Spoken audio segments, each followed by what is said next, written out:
وعندما علمت الدولة الفاشية التركية بأن الإرهاب الذي تدعمه باء بالفشل أمام قواتنا وتضحيات الشهداء، بدأ بنفسه باقتحام مناطق عفرين ورأس العين بحجة واهية بأن وجود الإرهاب على حدوده المتمثل بحزب العمال الكردستاني. وعندما علم بصعوبة هذا الأمر بدأ باستهداف المدنيين بالطائرات المسيرة، ولكن كل هذا لم يحط من عزيمة وأصرار شعبنا، بل كان يقاوم في جميع المناطق بفضل فكر وفلسفة القائد الأممي القائد عبد الله أوجلان الذي يقبح في جزيرة إمرالي بجسده منذ أكثر من 24 عام.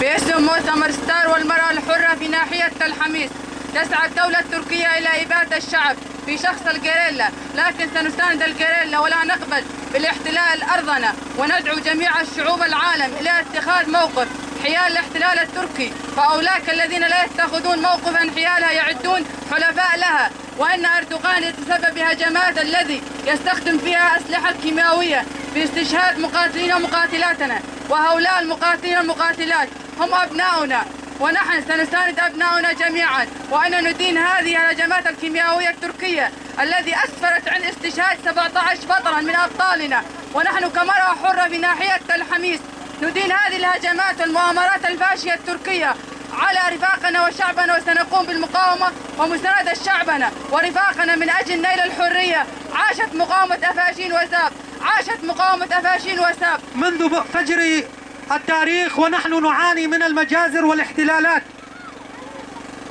فيوم الثلاثاء الماضي ومنذ 17 من نيسان الماضي وهجمات الاحتلال العثماني مستمرة على قواتنا في جنوب كردستان.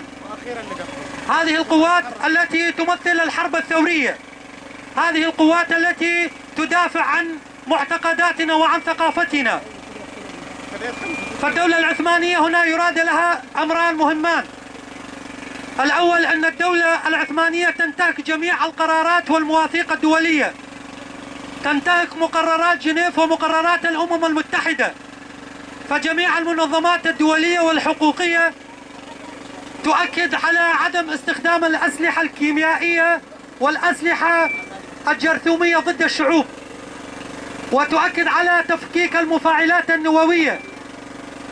فالدولة العثمانية تضرب بعرض الحائط مقررات الأمم المتحدة في ظل صمت الشعوب وصمت الأمم المتحدة بغية الحصول على امتيازات من الدولة العثمانية.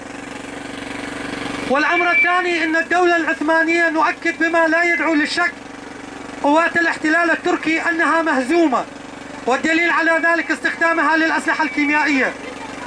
فلو لم تكن الدولة العثمانية عاجزة عن النصر في الجبال لما استخدمت الأسلحة الكيميائية، وهذا هو الأكيد.